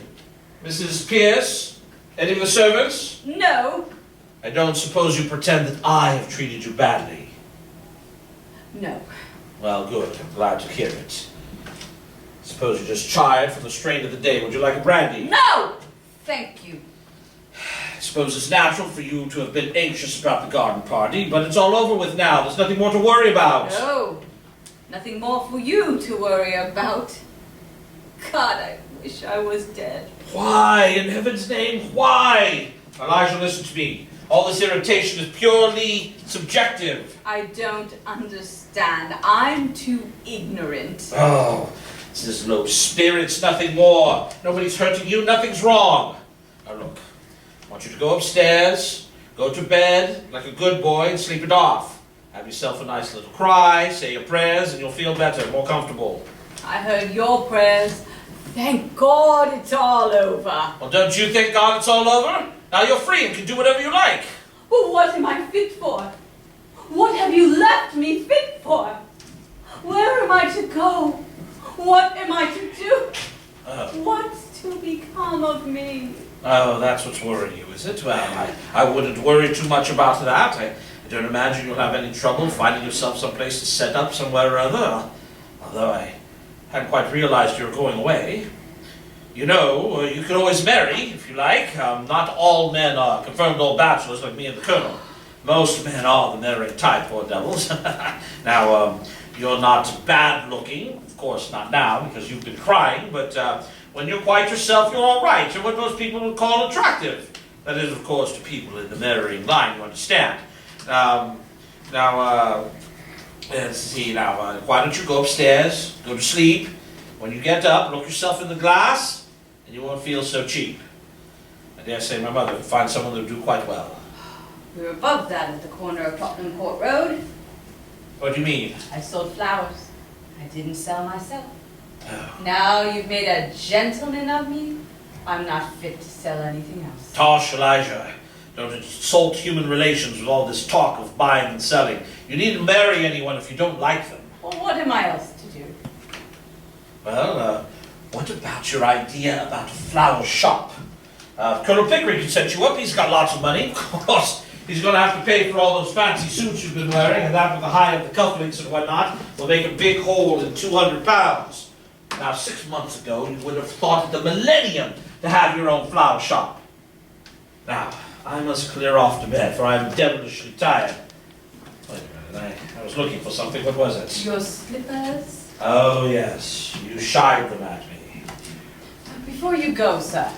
Yes. My clothes.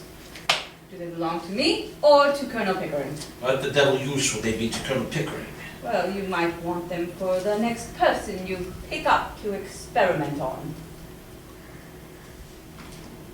Is that how you feel towards us? I don't want to hear any more about that. All I want to know is if anything belongs to me. My own clothes were burnt.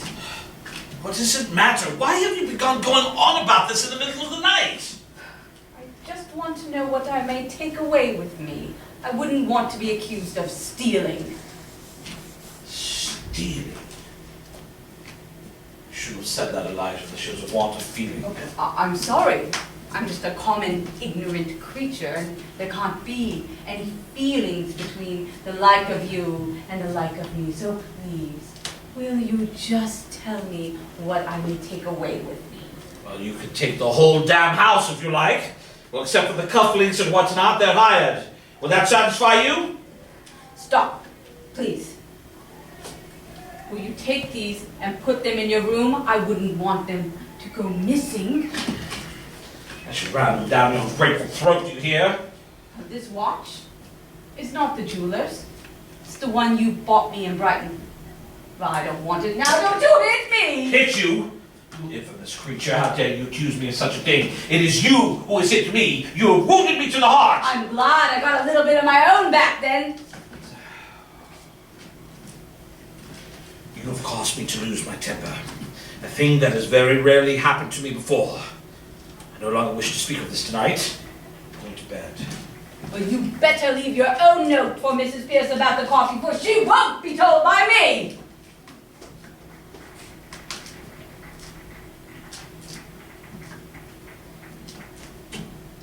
Damn, Mrs. Pearce. Damn the coffee. Damn you! And damn me! For my own foolish folly, for having wasted my treasured knowledge in the regard of my intimacy on a heartless little gutter snipe!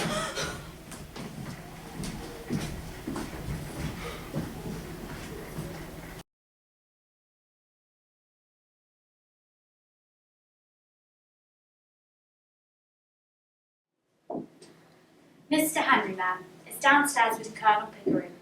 We'll show them up. They're using the telephone, ma'am. Telephoning to the police, I think. What? Mr. Henry's in a state, ma'am. I thought I'd better tell you. If you had told me that Mr. Henry was not in a state, it would have been more surprising. But tell them to come up when they've finished with the police. I suppose he's lost something. Yes, ma'am.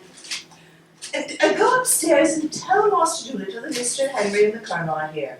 Ask him not to come down until I send for him. Yes, ma'am. Look here, Mother. Here's the confounded thing. Yes, dear. Good morning. What is it? Elijah has bolted. Well, you must have frightened him. Frightened him? Nonsense. I left him alone last night to turn up the lights and so forth. Instead of going to bed, he went upstairs and changed his clothes. The bed wasn't even slept in. He came back this morning in a cab at 7 a.m. for his things, and that fool Mrs. Pearce gave them to him without telling me a word. Well, what am I to do? Do without, I'm afraid, dear. The boy has a perfect right to leave if he chooses. Well, I don't know where anything is. I don't know what appointments I have and so forth. I am simply at a loss. Why don't you ask Colonel Pickering if he can help you? Yes, why don't I? God. Oh, has Henry told you? What does that aspen inspector have to say? Have you offered a reward? You don't mean to say you've sent the police after Elijah? Well, of course! What else can we do? What else are the police for? The inspector made a lot of difficulty. I really think he suspected us of some improper purpose. Well, of course he did. What right have you to go to the police and give the boy's name as if he were a thief or a lost umbrella or something, really? Well, we want to find him. We couldn't even let him go like this, Mrs. Higgins. What were we to do? You have no more sense, either of you, than two children. Why, Mr. Henry, a gentleman would like to see you very particular. He's been sent on from Wimpole Street. Oh, bother. I can't see anyone right now. Who is it? A Mr. Doolittle, sir. Doolittle? Do you mean the dustman? Dustman? Oh, no, sir. He's a gentleman. Gentlemen. This is some relative we know nothing about. Someone who's gone to. Send him up, quick. Yes, sir. Genteel relatives, you shall hear something now. do you know any of her people? Only the father, the fellow we told you about. Mr. Doolittle. See here. See you this? You done this. Done what, man? Look at this. Look at me. Look at this coat. Look at this hat. Has Elijah been buying you clothes? What? Heck no. Eliza, not half. Why would he buy me clothes? Good morning, Mr. Doolittle. Won't you sit down? Oh, yes, I will, ma'am. I'm just up to here with what's happened to me that I can't think of anything else. What the dickens has happened to you? Anything can happen to anybody. Anything in the world can happen to anybody, and you could call it providence, you might say. But this thing here, you done to me.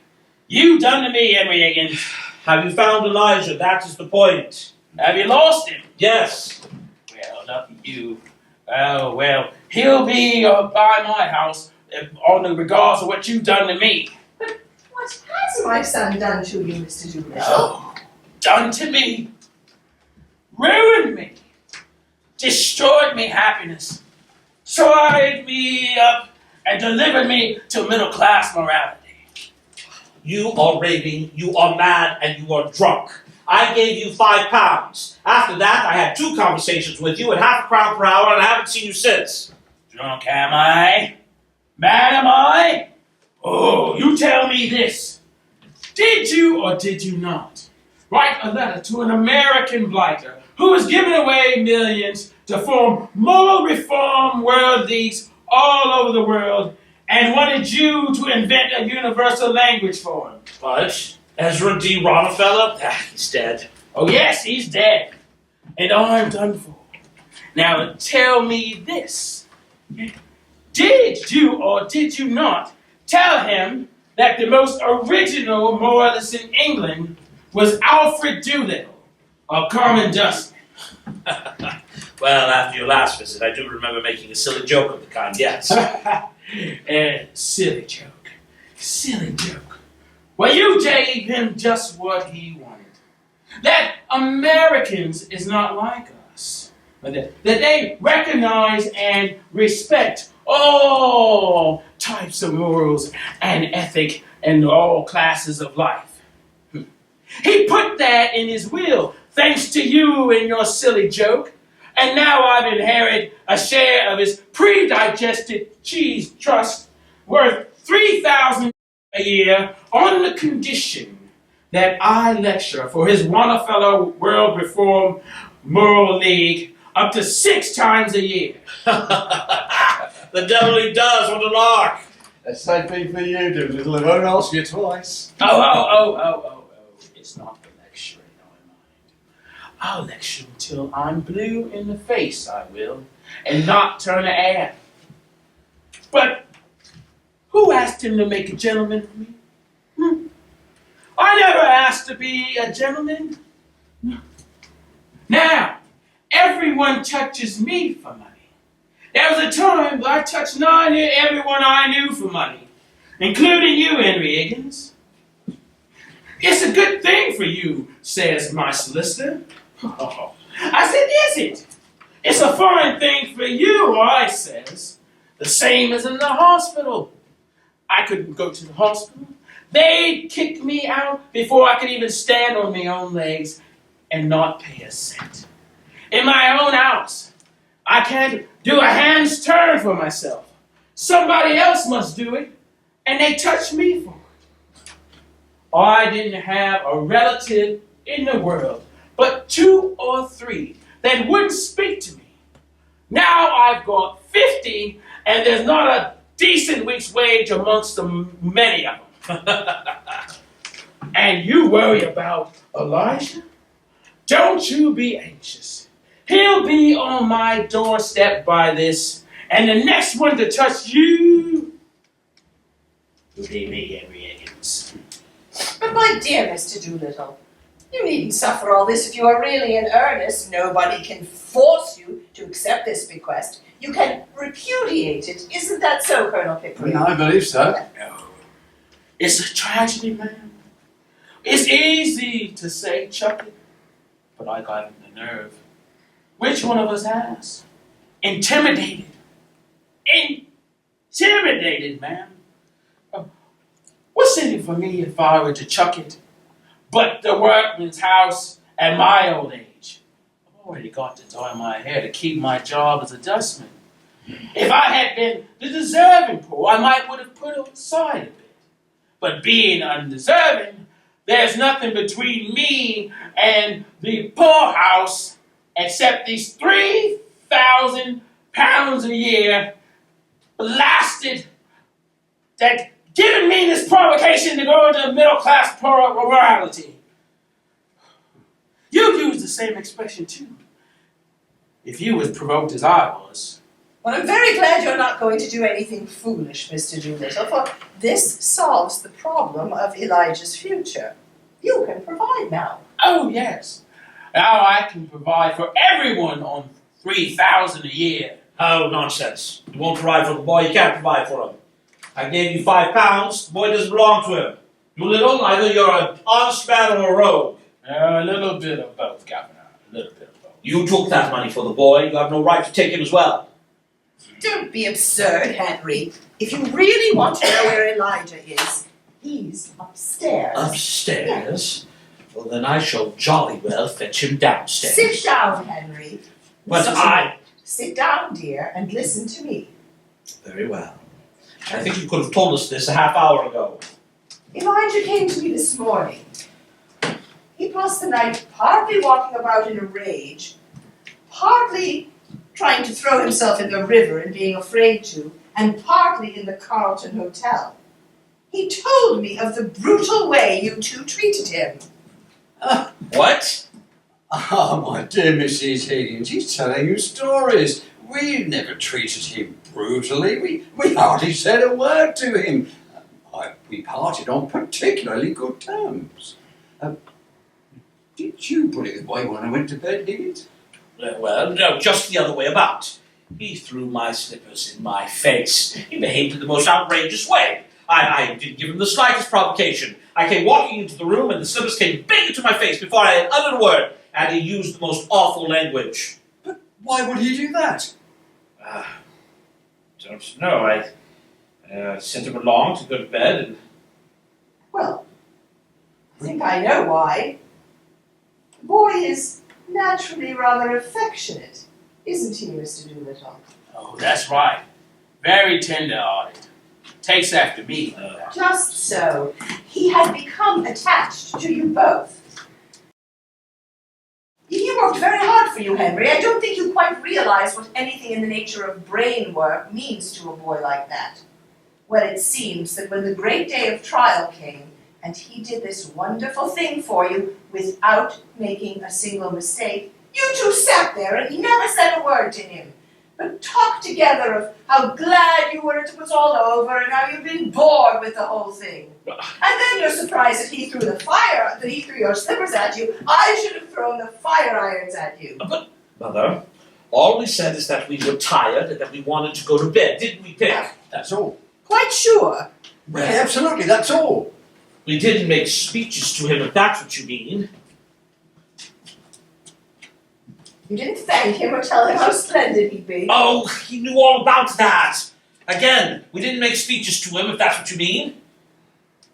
Perhaps we were a little inconsiderate. Is he very angry?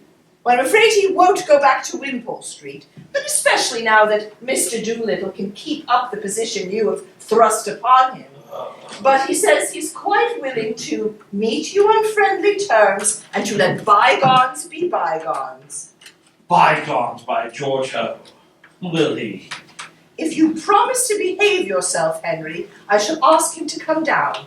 If not, go home, for you have taken up quite enough of my time already. Oh, very well, very well. Remember your promise, Henry. Pickering, put on your best Sunday manners. We must behave ourselves for this creature that we plucked out of the mud. Now, Henry. You must be considerate of my feelings as a middle-class man. Mr. Doolittle, would you be so good as to step out onto the balcony for a moment? Yes. Don't want Elijah to have the shock of your news until he's made it up with these two gentlemen. Would you mind? As you wish, my lady. Anything to help Henry keep him off me hands. Now, Henry, be good. Behaving myself perfectly. He's doing his best, Mrs. Higgins. Henry, ask Miss Master Doolittle to come down. Yes, ma'am. Please. Henry, dearest, you don't look at all nice in that attitude. I wasn't trying to look nice, Mother. That's all right, dear. I just wanted to make you speak. Why? Because you can't speak and whistle at the same time. What the devil is this boy? Are we to wait here all day? How do you do, Professor Higgins? Are you quite well? Am I? Of course you are. You are never ill. Colonel Pickering, so good to see you. It's quite chilly this morning, isn't it? Stop that! Don't play that game. I taught it to you and I won't be taken in by it. Now stop acting like a fool and come home.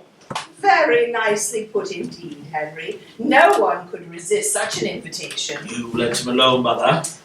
You let him speak for himself. You shall jolly well see whether he has an idea I haven't put into his head or a word I haven't put into his mouth.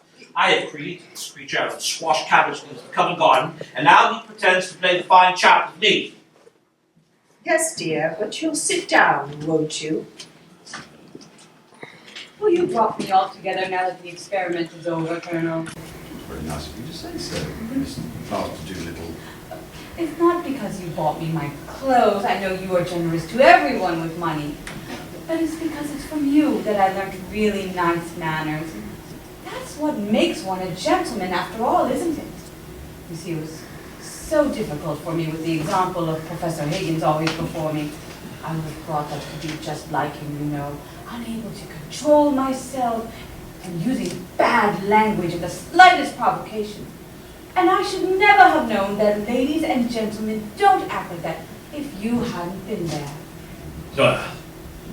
Oh, you mustn't mind him, it's just his way. Oh, I know, it was just my way as well when I was a flower girl, but I did it, and that's what makes the difference after all. I might, but he taught you to speak, and I couldn't have done that, you know. Oh, well, that's his profession. Damnation. It's rather like learning to dance the fashionable way. There really wasn't anything more to it than that.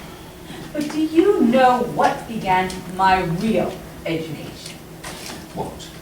You're calling me Master Doolittle my first day at Wimpole Street.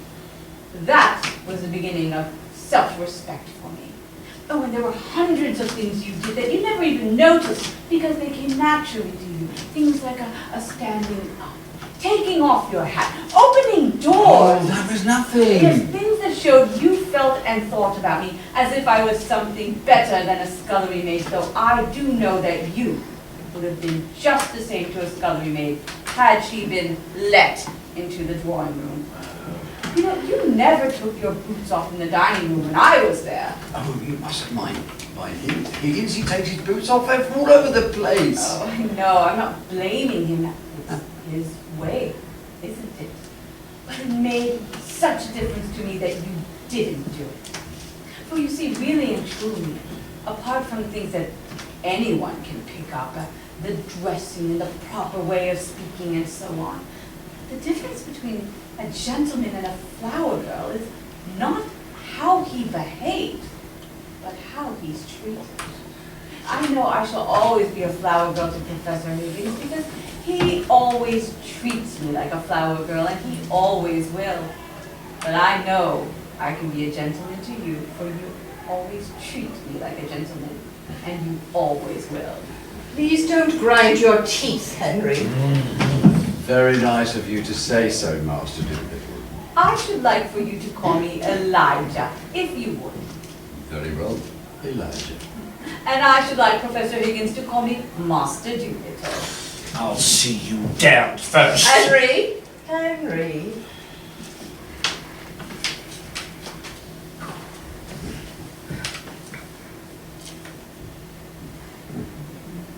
You know, once I could have slanged back at him, but now I just can't. You should do it. It will do him some good. I can't. You know, last night when I was wandering about, this girl came up to talk to me. I tried to get back into the old ways with her. It was no use. You know, you told me once that when a child is brought from a foreign country, he quickly picks up the new language. He forgets his own. I'm a child in your country. I've forgotten my old language. I can speak nothing but yours. That's the real break-off with the corner of Tottenham Court Road. Leaving Wimpole Street finishes it. Oh, but you'll come back to Wimpole Street, won't you? You'll forgive Higgins. Oh, forgive, will he? Let him go. Let him see how well he can do without us. He'll slip back into together in 3 weeks without me at his elbow.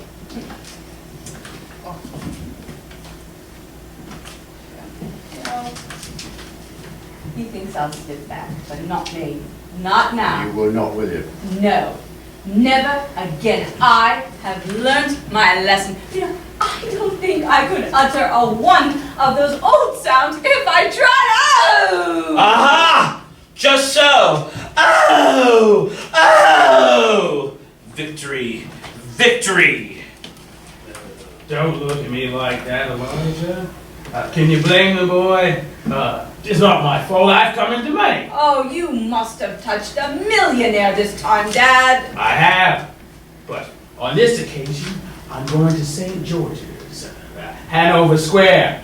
Your stepmother's agreed to marry me. You're going to let yourself down to marry that low, common woman. He ought to, Eliza. Why has she changed her mind? Intimidated, Governor. Intimidated. More middle-class victim. Won't you put on your hat, Elijah, and come to the church with me? If the Colonel says I must, I'll go. I'll demean myself and I'll get insulted for my pains like enough. Oh, don't be afraid, Elijah. Your stepmother hasn't a cross word for anyone these days. Yes, respectability has taken all the spirit out of her. Be kind, Elijah. Make the best of it. I'll go just to show there's no ill will, but I'll be back in a moment. I feel right uncommon nervous about this ceremony, Governor. Could you be able to come by and see me through it? but why? You've been through it before, man. You were married to Elijah's mother. Who told you that? Well, nobody, but I concluded naturally that I... Oh, that's not the natural way. That's the middle class way. My way's the undeserving way. Would you dare come to the church and see me through it? With pleasure, as far as a bachelor can. May I come, Master Doolittle? Mr. Doolittle, I should be very sorry to miss your wedding. Oh, we will accept it with great condescension, ma'am.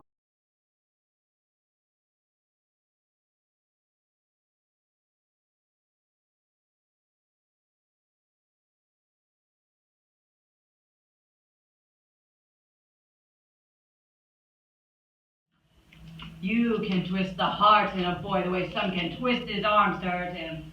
But don't you try to get round me. Mrs. Pearce warned me. Time and again she's tried to leave you, and you always get round her at the last moment. And you don't care a bit about her. You don't care a bit about me. I care for life, for humanity. And you're a part of it that's come my way and been built into my house. Now, what more can anyone ask? I won't care for anyone who doesn't care for me. Hush, Eliza. Don't sneer at me. It's mean to sneer at me. Sneer? Yes. I've never sneered before in my life.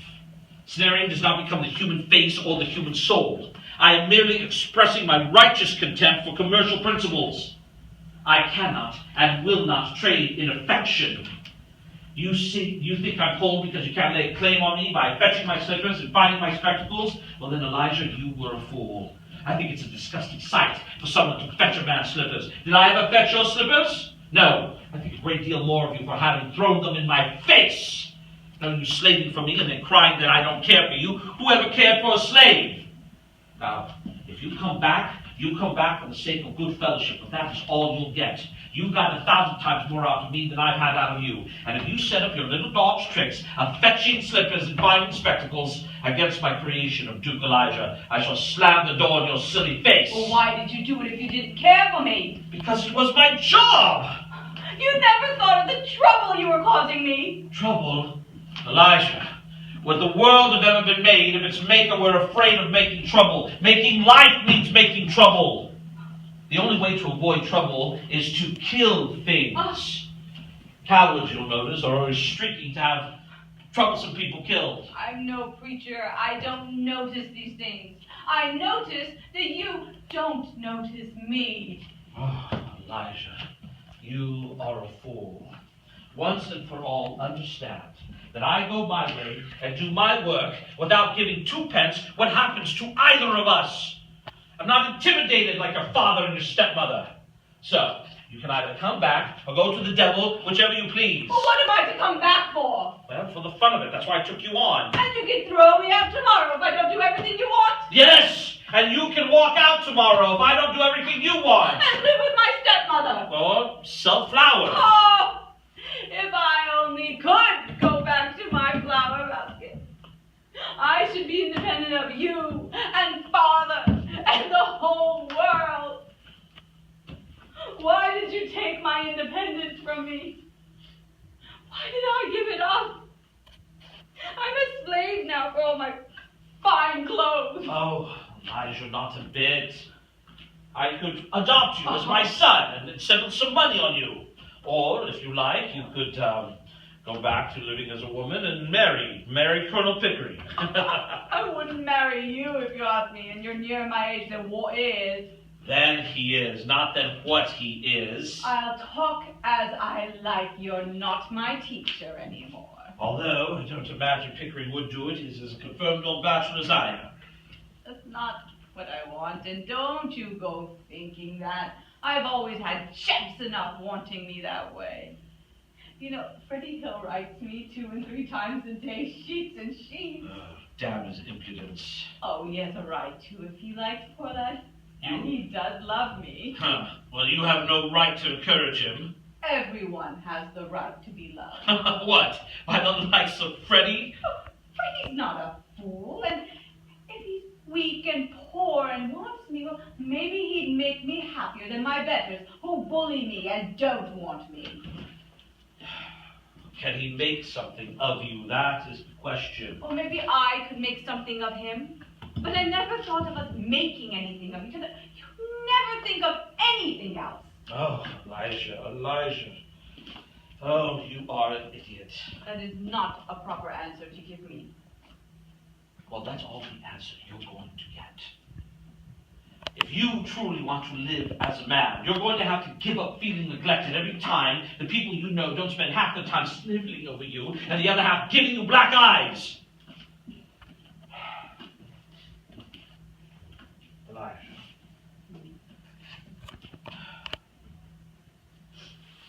If you think I'm cold and you can't stand the strain of my life, well, then you should go back to the gutter. Yes, go back to the gutter. Work until you're more a brute than a human being, and then go home and cuddle and squabble, drink and sleep. Oh, it's a fine life, the life of the gutter. It's real, it's warm, it's violent. You can feel it through the thickness of your skin. You can smell it and taste it without any training or knowledge whatsoever. You think I'm cold and unfeeling? Well, then be off with you to the sort of people you like. Marry some sentimental hog with lots of money and a thick pair of lips to kiss you with and a thick pair of boots to kick you with. If you can't appreciate what you've got, then you better get with what you can't appreciate. Oh, you are a tyrant. I can't talk to you. You turn everything against me. I'm always in the wrong. But you know very well you are nothing but a bully. You know I can't go back to the gutter, as you call it, and I have no friends in this world other than you and the Colonel. You know I couldn't bear to live with a low-common woman after you two, and it is mean and wicked and cruel to insult me by pretending that I could. You think I must go back to Wimpole Street because I have nowhere in the world to go but father's. But don't you be too sure you have me under your feet to be talked down to and trampled on. I'll be with Freddy, I will, as soon as I'm able to support him.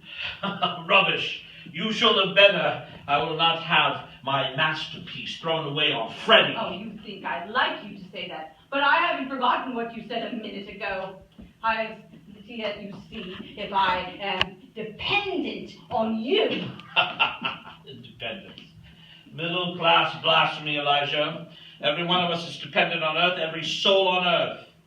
Well, I'll let you see about that. If you can preach, I can teach. I will go be a teacher. What in heaven's name will you teach, I'll teach what you taught me. I will teach phonetics. I will offer myself as an assistant to that brilliant Professor Neppomuck. What? That imposter?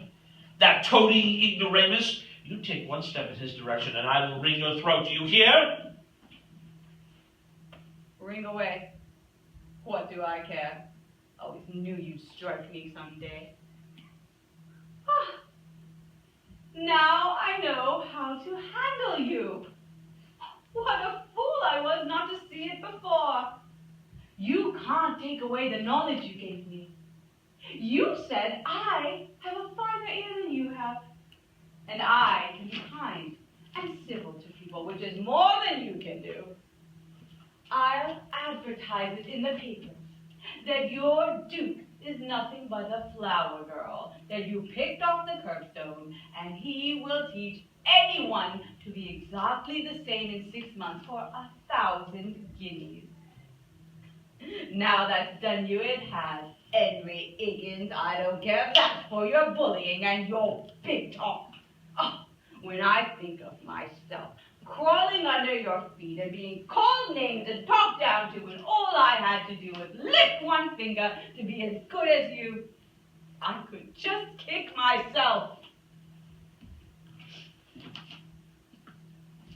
You damned impudent ass.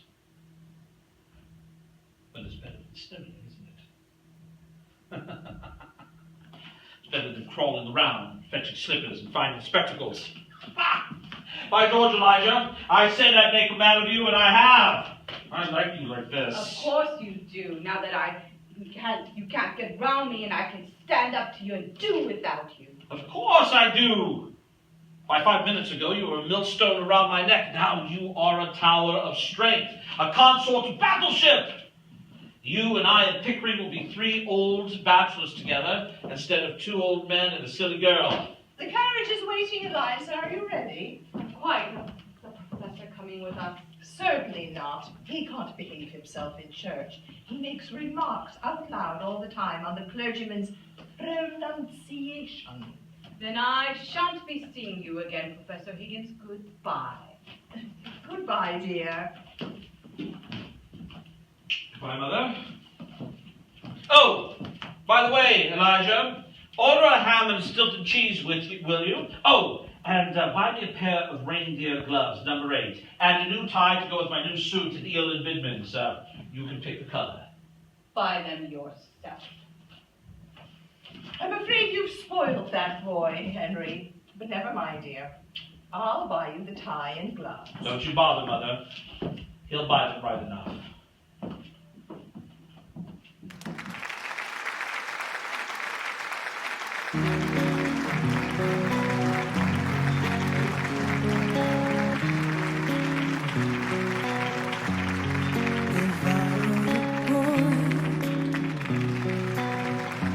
Even just for one day, out of bed in the morning and throwing what I wanted to go. To be with the guys in shades after birds. I could kill the whole wanted and never get confronted from it. First they stay good for me. If I were a boy, I think I could understand how it feels to love a girl. I swear I'd be a better man. I listen to her, 'cause I know how it hurts when you lose to what you wanted, 'cause she's taking it for granted, and everything you had got destroyed. If I were a boy, I'd turn off my phone.